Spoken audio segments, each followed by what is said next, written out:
জি বাংলায় সারেগামাপা তো শেষ হয়ে গেল, এবার শুরু ডান্স বাংলা ডান্স। কে কে বিচারক থাকছে, কে অ্যাঙ্কার থাকছে, সমস্তটা নিয়ে কিন্তু আলোচনা করব। দেখতে থাকুন শেষ পর্যন্ত এই ভিডিওটি। নমস্কার বন্ধুরা, সম্রাট ফিল্ম রিভিউ চ্যানেলে সবাইকে স্বাগত। তো প্রথমেই বলে রাখি, ডান্স বাংলা ডান্স কিন্তু এবার গতবারের তুলনায় কিন্তু আরও জমজমাটি হতে চলেছে এবং আরও বড় ধামাকা নিয়ে আসতে চলেছে।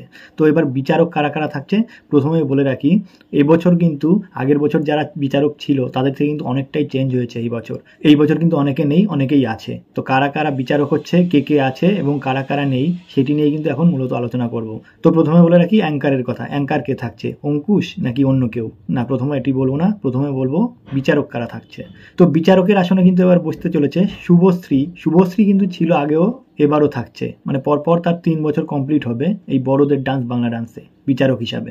এবার কিন্তু মেন টপিকটা, মানে এবার কিন্তু যারা যারা চেঞ্জ হয়েছে, কারা চেঞ্জ হয়েছে মৌনি এবং শ্রাবন্তী। এরা কিন্তু দুজনেই থাকছে না, কেউ পুরোপুরি চেঞ্জ। তাদের জায়গায় আসতে চলেছে কৌশানী মুখার্জি, অর্থাৎ এখনকার মোটামুটি স্বনামধন্য নায়িকা এবং বনির গার্লফ্রেন্ড কৌশানী মুখার্জি কিন্তু এবার ডান্স বাংলা ডান্সের বিচারক হিসাবে বসতে চলেছে। যেহেতু সে এখনো ইয়াং নায়িকা এবং কিন্তু দেখতেও বেশ সুন্দর এবং ডান্সটাও বেশ ভালো পারে, সেই জন্য কিন্তু এবার কৌশানী মুখার্জিকে রাখা হয়েছে। এবার মাঝখানে কে বসতে চলেছে? মাঝখানে বসতে চলেছে কিন্তু শ্রাবন্তীর জায়গায় বসতে চলেছে যিশু সেনগুপ্ত। এই সময় কিন্তু বর্তমান সময়ে কি বলবো, যথেষ্ট পরিমাণে টপে চলছে যিশু সেনগুপ্ত। সেইখান থেকে টাইম বার করে মানে এই ডান্স বাংলা ডান্সে যে অংশগ্রহণ করছে, এটা কিন্তু অনেক বড় একটা ব্যাপার। যেহেতু সে জি বাংলা পরিবারে অনেকদিন ধরে দেখা যাচ্ছিল না তাকে, সে কিন্তু এবার আর কোনো রকম অ্যাঙ্কার নয়, সে কিন্তু এবার সরাসরি বিচারকের আসনে বসতে চলেছে, দুজনের মাঝখানে, শুভশ্রী এবং কৌশানীর মাঝখানে। তো এই গেল কিন্তু বিচারকের কথা। এবার প্রধান বিচারক কে হবে? এমজি মানে মহাগুরু কে হবে? মহাগুরু তো মহাগুরুই হয়, এমজি তো একজনই আছে ভারতবর্ষে, এই পৃথিবীতে, সে হচ্ছে মিঠুন চক্রবর্তী। হ্যাঁ, মিঠুন চক্রবর্তী কিন্তু এবারও প্রধান বিচারকের আসনে বসছে এবং বড় সিটে, হট সিটে বসছে। এটুকু কিন্তু এবার কনফার্ম, অর্থাৎ মিঠুন চক্রবর্তী থাকছেই। যেহেতু ডান্স বাংলা ডান্স মিঠুন চক্রবর্তীকে ছাড়া ভাবাই যায় না, কারণ সে কিন্তু প্রথম থেকে, একদম শুরুর থেকে, প্রথম দিন থেকে কিন্তু ডান্স বাংলা ডান্সের সঙ্গে যুক্ত। সেহেতু কিন্তু মিঠুন চক্রবর্তীকে বাদ দিয়ে ডান্স বাংলা ডান্স হবে, এটা কিন্তু কিছুতেই হতে পারে না। তাই মিঠুন চক্রবর্তী কিন্তু এবারও থাকছে মহাগুরুর আসনে। এবার বলি অ্যাঙ্কার কে থাকছে। অঙ্কুশ কি আদৌ থাকবে কি থাকবে না, নাকি তার জায়গায় অন্য কাউকে রাখা হবে? কারণ অঙ্কুশ এমন একজন ডান্স বাংলা ডান্সের অ্যাঙ্কার, সে নিজেও ভালো ডান্স করে, বাংলা ইন্ডাস্ট্রিতে অন্যতম একজন ডান্সার নায়ক।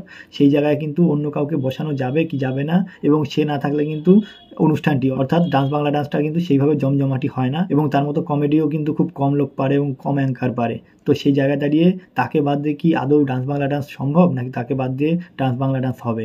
তো এটি কিন্তু এই সপ্তাহতেই ক্লিয়ার হয়ে যাবে, কারণ এই সপ্তাহতেই কিন্তু শুরু হতে চলেছে ডান্স বাংলা ডান্সের নতুন সিজন।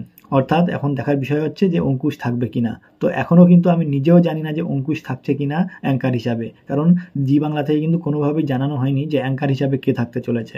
নতুন কেউ আসবে কিনা, বা অঙ্কুশ আসবে কিনা আবার ফিরে, বা অঙ্কুশ থাকবে কিনা, এটি কিন্তু একটা ধোঁয়াশা রাখা হয়েছে, কারণ অ্যাঙ্কারের কথা কিন্তু এখনো ক্লিয়ার করে বলা হয়নি যে কে অ্যাঙ্কার হবে। একবার কিন্তু মানে লাইভ এসেছিল অঙ্কুশ, তাকে কিন্তু নানা মানে তার ফ্যানরা জিজ্ঞাসা করছিল যে ডান্স বাংলা ডান্সে সে থাকছে কিনা। সে কিন্তু একেবারেই চুপ ছিল, সে কিন্তু কোনো কথাই বলেনি, সে কিন্তু আদৌ জানায়নি সে ডান্স বাংলা ডান্সে থাকছে কি থাকছে না। সেও কিন্তু মজা করে এটাই বলেছে যে আমি নিজে থাকছি কিনা আমি নিজেও জানি না। অর্থাৎ সে কিন্তু এই ব্যাপারটি গোপন রাখতে চেয়েছে, কারণ সে কিন্তু নিজেও স্পষ্টভাবে খুব ভালোভাবেই জানে যে সে ডান্স বাংলা ডান্সে থাকছে কি থাকছে না। কারণ থাকতে সে নিজেও জানতো, সে না বলে দিত, থাকলে হ্যাঁ বলতো। কিন্তু সে কিন্তু নিজেও বলছে না যে সে নিজে থাকবে কি থাকবে না। এটা কিন্তু একদম পুরোপুরি সাসপেন্স এবং ধোঁয়াশার মধ্যে রাখা হয়েছে। তো ডান্স বাংলা ডান্সে অঙ্কুশকে বাদ দিয়ে কতটা জমজমাটি হবে না, আমি একেবারেই বলছি না যে অঙ্কুশ ছাড়া ডান্স বাংলা ডান্স হতেই পারে না, কারণ অঙ্কুশ আসার আগেও কিন্তু dance Bangla dance super duper, মানে প্রথম দিন থেকে কিন্তু সুপার ডুপার ব্লকবাস্টার হিট একটি মানে অনুষ্ঠান ডান্স বাংলা ডান্স। সেই জায়গায় দাঁড়িয়ে অঙ্কুশ না থাকলেও এমন কিছু যায় আসবে না, কিন্তু অঙ্কুশ থাকলে আরও বেশি জমজমাটি হতে পারে, সেটুকু কিন্তু আশা করা যায়। কারণ আমরা গত 2 বছর ধরে দেখছি ডান্স বাংলা ডান্সের কিন্তু ভাবমূর্তিটাই পাল্টে দিয়েছে অঙ্কুশ, এবং অঙ্কুশ থাকার ফলে কিন্তু ডান্স বাংলা ডান্স কিন্তু আরও বেশি জমজমাটি এবং একটি রোম্যান্টিক ব্যাপার তৈরি করে কিন্তু অঙ্কুশ, যা দেখলে কিন্তু সবার হাসিও পায়, আবার এমন এমন মজার কাণ্ড ঘটায় যা দেখলে আপনার হাসতে হাসতে খিল ধরে যাবে। এরকম কিন্তু বহু ঘটনার মানে সম্মুখীন আমরা হয়েছি এবং দেখেছি আমরা, বা আমরা জি বাংলা টিভির পর্দায় চোখ রাখি এবং ডান্স বাংলা ডান্স দেখি। অনেক দর্শক আছে এরকম, মানে পশ্চিমবঙ্গেই শুধু নয়, বাংলাদেশে এমনকি সারা বিশ্বে যেখানে যেখানে বাঙালিরা আছে প্রত্যেকেই কিন্তু ডান্স বাংলা ডান্স দেখে। আর যেহেতু বিশেষ করে মহাগুরু যেখানে মিঠুন চক্রবর্তী রয়েছে, সেখানে তো আরও বিশেষ করে দেখবেই সারা ভারতবর্ষের মানুষ।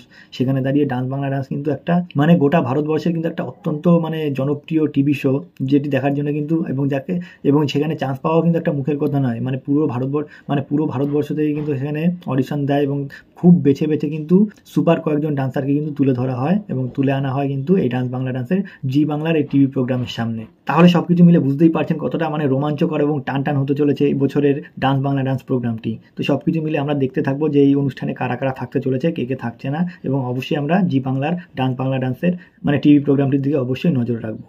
তো যাই হোক, পরবর্তীকালে ক্লিয়ার হয়ে যাবে, আমরা যখন দেখবো তখন কিন্তু একেবারে আমাদের চোখের সামনে স্পষ্ট হয়ে যাবে। তো আর বেশি কিছু বললাম না, এই আপডেটটি দেওয়ার জন্য, এইটুকু বলার জন্য কিন্তু এই ভিডিওটি করলাম। ভিডিওটি যদি ভালো লাগে অবশ্যই লাইক, কমেন্ট এবং শেয়ার করবেন এবং অবশ্যই সাবস্ক্রাইব করবেন। নমস্কার।